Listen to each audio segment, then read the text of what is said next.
Terima kasih Anda masih bergabung bersama kami. Pemirsa, Indonesia terus melakukan negosiasi intensif dengan US Secretary of Commerce dan United States Trade Representative. Hasil awal negosiasi tarif resiprokal berjalan baik dan menghasilkan kesepakatan perdagangan yang saling menguntungkan. Menteri Koordinator Bidang Perekonomian Erlangga Hartarto melaksanakan pertemuan dengan US Secretary of Commerce Howard Lutnick dan United States Trade Representative Jamieson Greer. Delegasi Indonesia menjadi salah satu negara pertama yang diterima oleh pemerintah Amerika Serikat untuk membahas kelanjutan kesepakatan tarif. Hal ini mencerminkan kuatnya komitmen kedua negara untuk menjaga stabilitas hubungan dagang.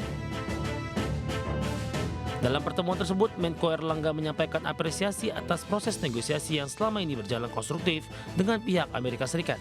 Perundingan mencakup isu tarif, hambatan non-tarif, ekonomi digital, keamanan ekonomi, serta kerjasama komersial dan investasi. Dalam proses negosiasi di Washington DC tersebut, Indonesia dan Amerika Serikat sepakat untuk mengintensifkan perundingan tarif dalam 3 minggu ke depan untuk memastikan hasil terbaik dan saling menguntungkan bagi kedua belah pihak. Juru bicara Kementerian Koordinator Bidang Perekonomian Haryo Limanseto menegaskan bahwa hubungan Indonesia dan Amerika Serikat selama ini terjalin sangat baik dan perlu terus diperkuat, di mana Indonesia dan Amerika juga melihat potensi besar untuk memperluas kerjasama di sektor strategis. Kehadiran Pak Menko di sana untuk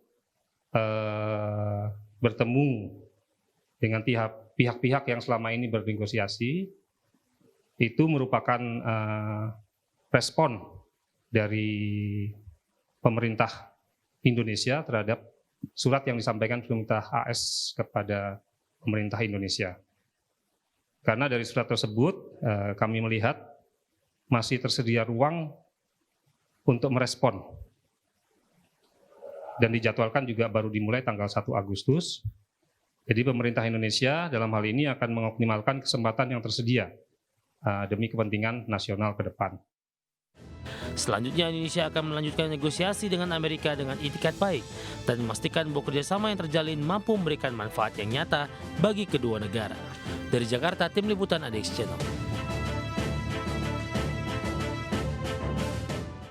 Pemirsa, negosiasi Menteri Koordinator Erlangga Hartarto dengan US Secretary of Commerce dan United States Trade Representative berjalan dengan lancar. Ya, Indonesia dan Amerika Serikat sepakat untuk memperkuat perdagangan yang saling menguntungkan. Jabat tangan antara Menteri Koordinator Bidang Perekonomian Erlangga Hartarto dan United States Trade Representative Jamieson Greer serta US Secretary of Commerce Howard Lutnick menyiratkan sebuah keputusan negosiasi yang berjalan lancar. Terlihat baik Erlangga maupun Sekretari Lutnick dan Ambasador Greer tersenyum lebar usai pembicaraan serius mengenai tarif resiprokal 32% yang dikenakan kepada Indonesia. Dalam negosiasi lanjutan ini, Indonesia dan Amerika Serikat telah sepakat untuk mengoptimalkan waktu beberapa pekan ke depan untuk secara insentif melanjutkan proses perundingan kebijakan tarif perdagangan ini. Dengan prinsip saling menghormati penawaran dan permintaan dari masing-masing pihak, proses negosiasi ini bertujuan memperkuat kerjasama perdagangan dan investasi antara Indonesia dan Amerika. Kedua pihak yakin bahwa kerjasama dan kesepakatan ini akan mampu memberikan manfaat positif dan konkret bagi perekonomian kedua negara. Berbagai sumber, ADX Channel.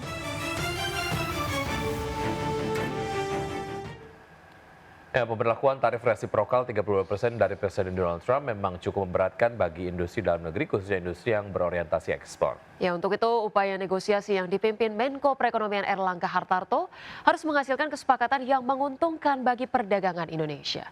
Ketua Komisi 7 DPR RI Saleh Pertaunan Daulay menilai meski pemerintah tengah melakukan negosiasi dengan US Secretary of Commerce dan United States Trade Representative, Indonesia harus mampu membuka akses perluasan pasar ekspor di luar pasar Amerika Serikat. Pasalnya dengan perluasan pasar ekspor, industri dalam negeri akan memiliki peluang besar di kancah perdagangan global tidak tergantung terhadap pasar Amerika. Selain itu, dengan membuka pasar ekspor baru bisa menciptakan lapangan kerja di dalam negeri.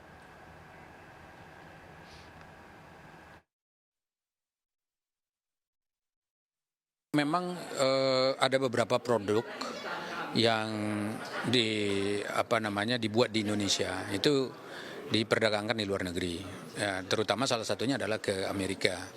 Jadi produk-produk yang dijual ke Amerika itu tentu itu akan pasti berdampak karena mereka kan punya tarif sendiri. Jadi begitu ada pasang tarif begitu, itu pasti akan berpengaruh pada dunia usaha di Indonesia, terutama para eksportir ya yang mengirimkan barang-barang seperti itu. Iya, Oke, baik.